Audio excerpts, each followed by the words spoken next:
अस्सलामु अलैकुम वरहमतुल्लाहि वबरकातुहू। प्यारे नाजरीन, इन दिनों में बैरिस्टर असदुद्दीन ओवैसी का एक वीडियो बड़ा ज़बरदस्त वायरल हो रहा है, बड़ा ज़बरदस्त तरीके से वायरल हो रहा है और हर मुसलमान ही नहीं बल्कि हर दलित को, हर आदिवासी को और हर किसी को ये वीडियो देखना चाहिए। और जो वो बोल रहे हैं उन तमाम तर बातों पर हम में से हर एक को अमल कर लेना चाहिए। वक्त रहते रहते अगर हमने अमल कर लिया तो इंशाअल्लाह फ़ायदे में रहेंगे, और अगर अमल नहीं किया तो बहुत बड़े मुसीबत में आप आ सकते हैं, बहुत बड़ी प्रॉब्लम में आप आ सकते हैं। तो अब कीमती वक्त निकाल कर ज़रूर ओवैसी साहब का ये वीडियो आप देखें और जो बातें वो बता रहे हैं उन पर अमल करें। इंशाअल्लाह आप के लिए बेहतरी होगी, और अगर अमल नहीं किया तो हो सकता है आप किसी मुसीबत में मुब्तला हो जाए। मैं आपको बाखबर कर रहा हूं, वो तूफान आने से पहले हमको तैयारी कर लेना चाहिए। याद रखो मेरी इस बात को, अगर आपका नाम वोटर लिस्ट से निकल गया तो मोदी को सबसे ज्यादा खुशी होगी। अगर नौजवानों तुम्हारा नाम वोटर लिस्ट से निकल गया तो तुमको इख्तियार हासिल नहीं होगा भारत के प्रधानमंत्री से पूछने के लिए कि क्यों बेरोजगारी मेरा मुकद्दर बन गया। कल तुम्हारा नाम वोटर लिस्ट से निकल गया तो वोट डालना तो दूर की बात, कोई आकर तुमसे कहेगा कि अपनी शहरियत साबित करो। यानी आप अपने रोजगार से महरूम, सबसे ज्यादा बड़ी चीज यह कि आप अपनी इज्जत से महरूम हो जाएंगे।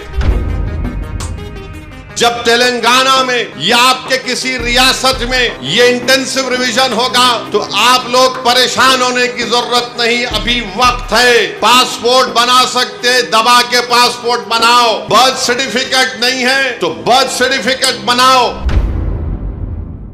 बिहार में जो इलेक्शन कमीशन की जानिब से इंटेंसिव रिवीजन के नाम पर जो वोटर लिस्ट अब बनाई जा रही है, मैं तेलंगाना के आप तमाम लोगों से, ख़ास तौर से भारत के गरीबों से, चाहे वो किसी मज़हब से उनका ताल्लुक़ हो, ख़ास तौर से मुसलमानों से, दलितों से, आदिवासियों से ये कह रहा हूँ कि आप तैयार हो जाइए।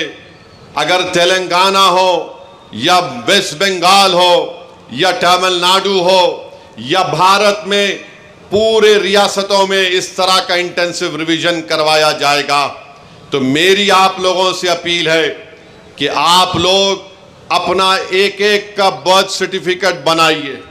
हाँ, जो हमारे बुजुर्गों की उम्र 70 साल के ऊपर है उनका बर्थ सर्टिफिकेट अगर है तो बहुत अच्छा है, अगर नहीं है तो आप उनका पासपोर्ट बनाइए, आप बर्थ सर्टिफिकेट अपना बनाइए। और अगर 10th क्लास की मार्कशीट है तो उसको तैयार रखिए। अगर कास्ट सर्टिफिकेट है उसको तैयार रखिए, अगर नहीं है तो बनवाइए। पासपोर्ट नहीं है तो बनवाइए, बर्थ सर्टिफिकेट नहीं है तो बनवाइए। अगर कोई रिटायर्ड पेंशनर है तो जो पेंशन का ऑर्डर मिलता है उसको उठाकर रखिए। अगर आपको 2 BHK का सर्टिफिकेट मिलता है कि आपको 2 BHK दिया गया, उसको उठाकर हिफाजत से रखिए।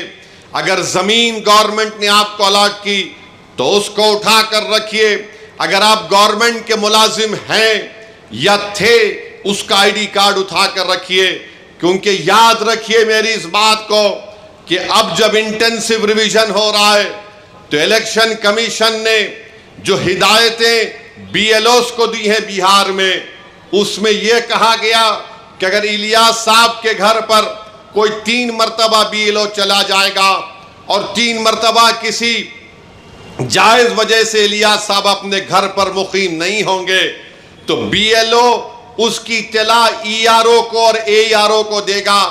और ये AERO और ERO को इख्तियार हासिल है कि वो 1955 के सिटीजनशिप एक्ट के तहत उन तमाम ओहदेदारों को इत्तला देना के लिए साहब शायद भारत के नागरिक नहीं है, तो ये सिटीजनशिप का मसला पैदा हो जाएगा।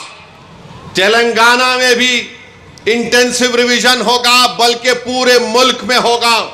मैं आज यहां बोधन की सरजमीन से खड़े होकर उन तमाम भारत के गरीबों को कह रहा हूं, उन दलितों को, आदिवासियों को और मुसलमानों को कह रहा हूं कि आपको नंबर 1 अपना बर्थ सर्टिफिकेट बनाना है। 10th क्लास अगर किसी ने किया तो मार्कशीट तैयार रखना है। कास्ट सर्टिफिकेट है तो तैयार रखिए, और अगर आप उस कास्ट में आते हैं उसका सर्टिफिकेट निकलवाइए।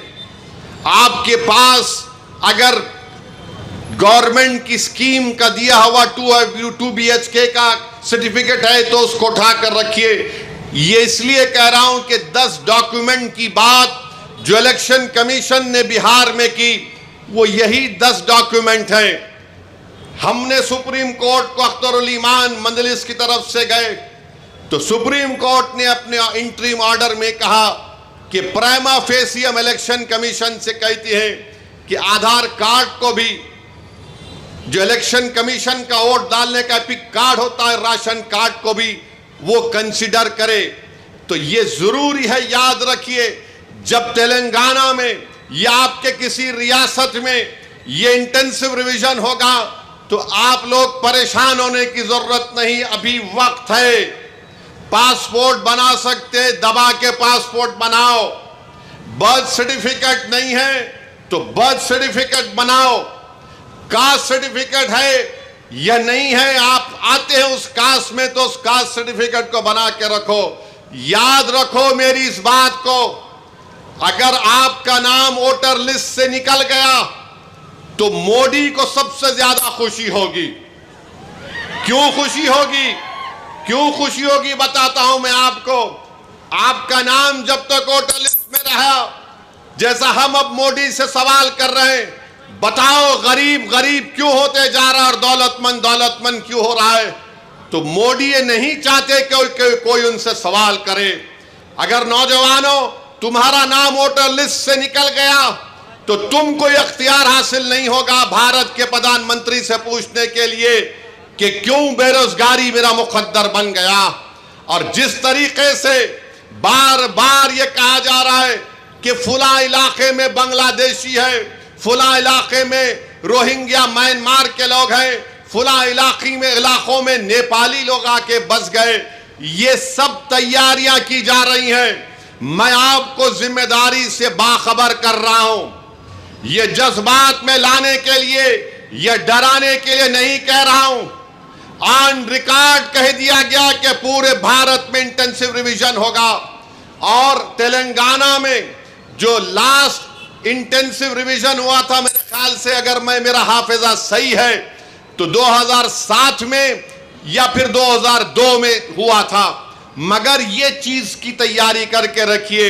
मैं भी रशादी साहब से बात कर रहा था कि हमको अनकरीब में तेलंगाना में एक हमारे सदर साहब की मौजूदगी में, उनकी क़यादत में एक मीटिंग करके हम तमाम तंजीमों के जिम्मेदारों को बुलाकर हम उनसे अपील करें, बल्कि हर जुमे के खुतबे से पहले जो लोग मस्जिदों में वाज करते हैं या बयान देते हैं, मेरी आपसे भी अपील है कि आप लोगों को बाखबर करिए। ये साजिशें की जा रही हैं।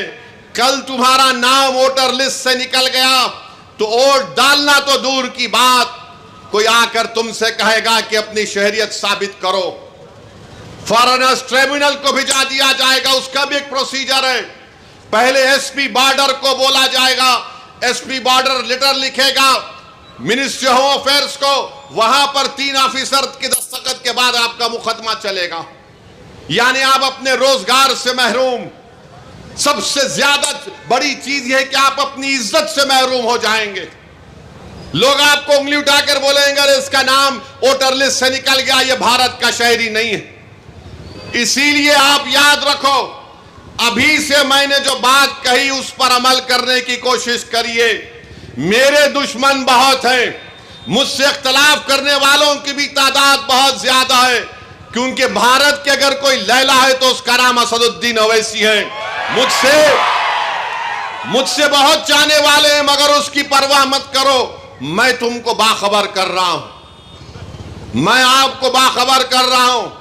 वो तूफान आने से पहले हमको तैयारी कर लेना चाहिए। साजिश करने वाले की साजिश में उसको नाकाम करने के लिए हमको आज से तैयारी करना पड़ेगा। अभी बिहार में इलेक्शन होने वाले हैं और उससे पहले इंटेंसिव रिवीजन होगा, यानी बड़ी बारीकी से आप वोटर लिस्ट में जुड़े हुए हैं तो उसका जांच पड़ताल की जाएगी कि आपके पास तमाम तर दस्तावेज़ और तमाम तर डॉक्यूमेंट्स हैं या नहीं। इसीलिए ओवैसी साहब कह रहे हैं कि आप लोग ज़बरदस्त तरीके से अपना पासपोर्ट बनवाएं, बर्थ सर्टिफिकेट बनवाएं, ज़ाती प्रमाण पत्र बनाएं, इसी तरह से पैन कार्ड, आधार कार्ड, वोटर आईडी, जितने भी डॉक्यूमेंट्स हैं वो सब पहले से आप तैयार रखिए, ताकि अगर ऐसा हो कि आपका वोटर लिस्ट से नाम काट दिया जाए तो आपको दोबारा से जुड़वाने में किसी तरह की प्रॉब्लम का सामना ना करना पड़े। अब हो सकता है कि आइंदा जिन सूबों में इलेक्शन होने वाले हैं वहाँ भी ये तमाम तर चीज़ें रखी जाएँ और वोटर आईडी का दोबारा से जायज़ा किया जाए बड़ी बारीकी से, तो फिर उस सूरत में मुसीबतें खड़ी होगी जिस तरह से आजकल बिहार में ये सब हो रहा है। तो वक्त रहते हुए अगर हमने काम कर लिया तो इंशाअल्लाह फिर हम फ़ायदे में रहेंगे, और अगर इन बातों पर कान नहीं धरा तो हो सकता है कि किसी प्रॉब्लम के शिकार हो जाएं। इस वीडियो को तमाम लोगों तक आम कीजिए, हर मुसलमान तक पहुंचाइए, ताकि हमारा हर भाई इन तमाम तर बातों को पर अमल करे, इन तमाम तर चीज़ों को पहले से ही तैयार करके रखें, और जिनके पास नहीं है वो बनवाने में इनकी बड़ी जल्दी करें।